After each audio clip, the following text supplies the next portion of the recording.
Thank you very much for attending this gathering today of our book launch. Your presence here really means a lot to us.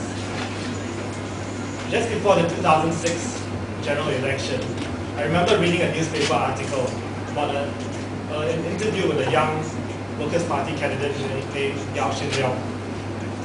He did not fit the stereotypical image of an opposition candidate. He was young, well-educated, and carried an optimistic air about him. I don't remember what he said in the interview, but reading about him and some of the other Workers' Party candidates fielded that election, it's clear in my mind that this party had something good going for it.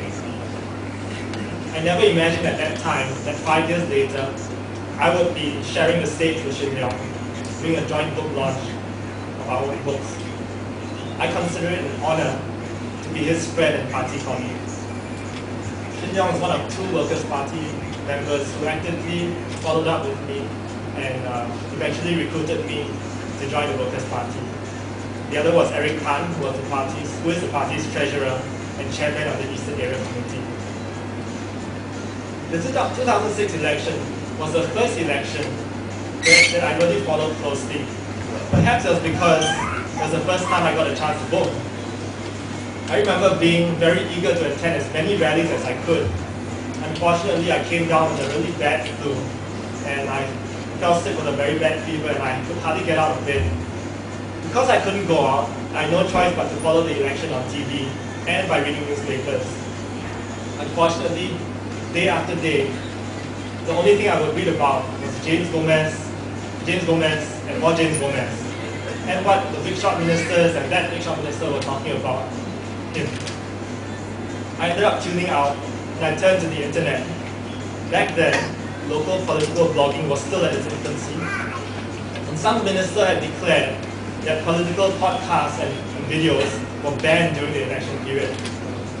I was therefore surprised to stumble upon a huge collection of election rally videos uploaded on a few blog sites.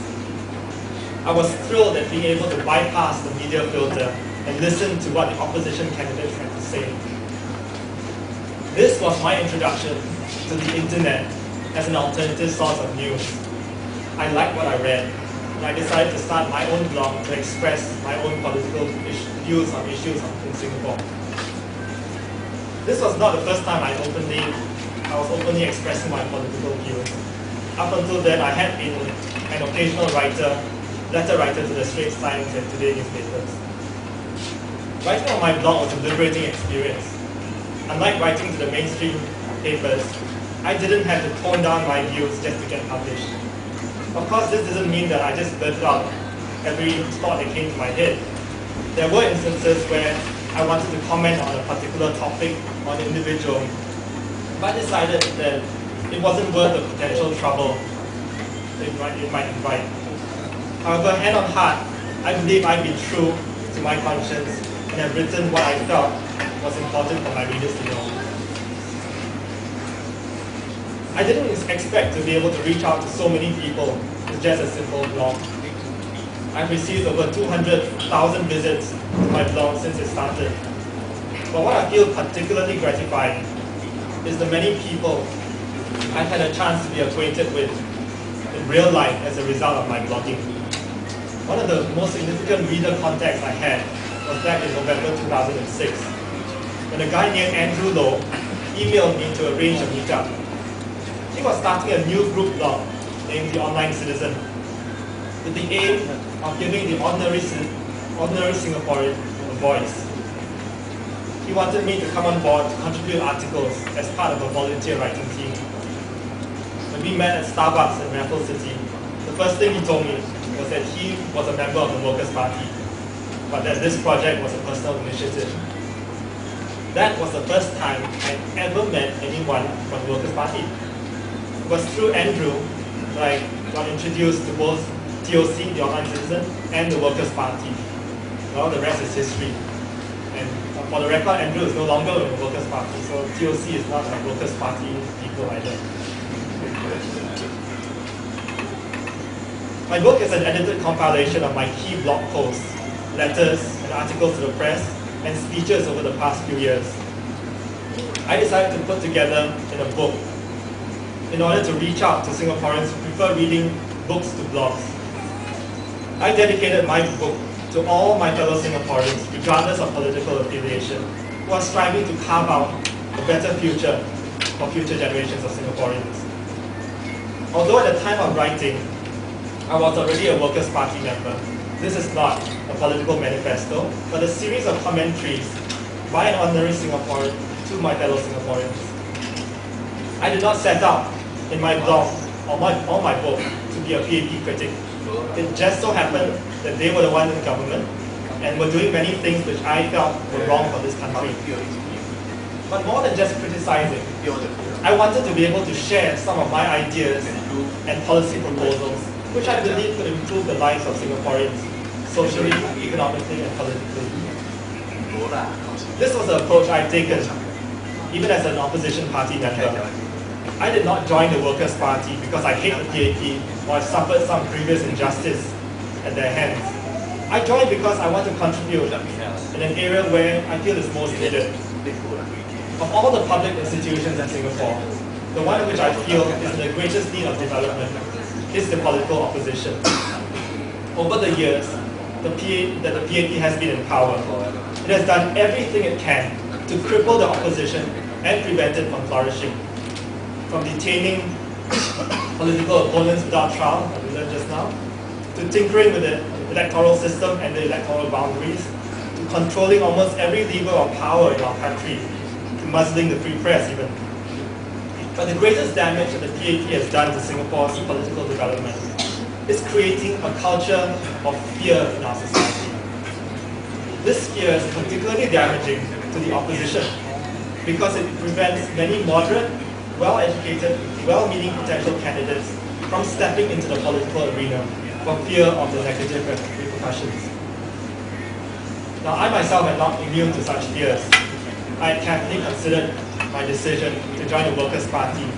I mulled over my decision for over a year before making a commitment 2 years ago. There were two key considerations when deciding my political participation. One, what am I doing this for? And two, what will happen to me when I do it? The answer to the first question came when I recalled the story of Esther, the Jewish queen of the Persian king Xerxes.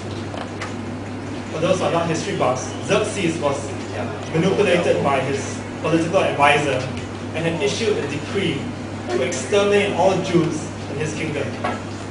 Queen Esther was in a position to persuade him to change his decision, but was hesitant to approach him. In the end, her cousin Mordecai told her, "For if you remain silent at this time, relief and deliverance for the Jews will arise from another place, but you and your father's family will perish.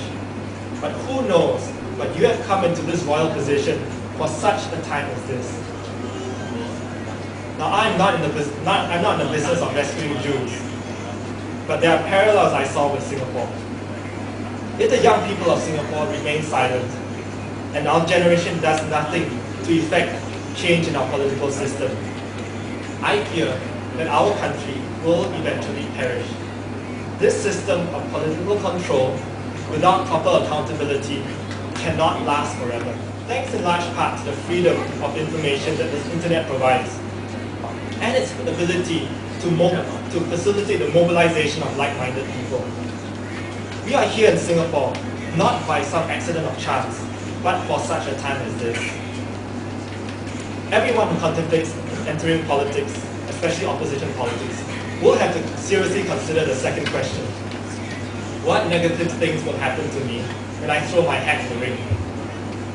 Contrary to popular belief, taking part in opposition politics in Singapore is not an automatic ticket to jail or bankruptcy. There are hundreds of us who go about our regular political activities without getting into trouble. I often get asked, will I lose my job if my employers find out about my Batman job? I've been open with my employers and about my political involvement, and I'm grateful that they have continued to judge me on my performance at work and nothing else. To all my friends and readers who are here today, and those who will be watching the video online and reading it on my blog. There is no better time to step forward and be counted than now. The future of our country is at stake. Things might seem okay on the surface, but our political foundations are weak.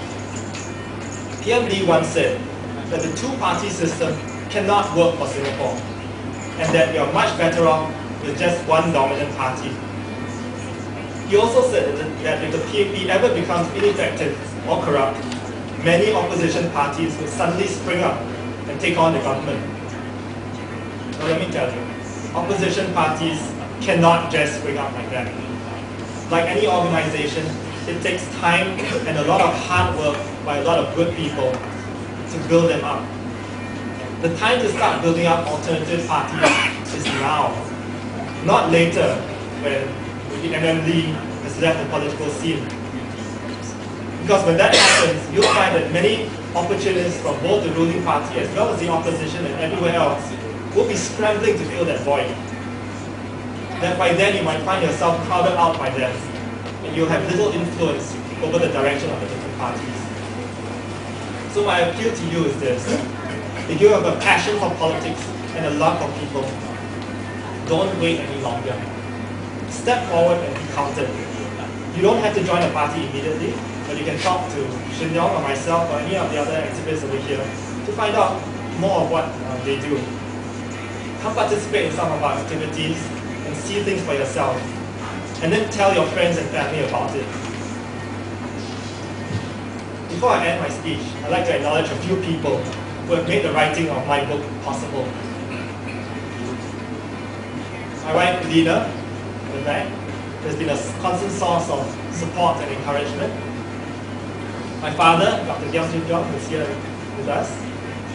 And my mom, Dr. Elizabeth Chia, who has helped to proofread my book and have done so much to help me, despite their reservations about their only son participating in opposition politics.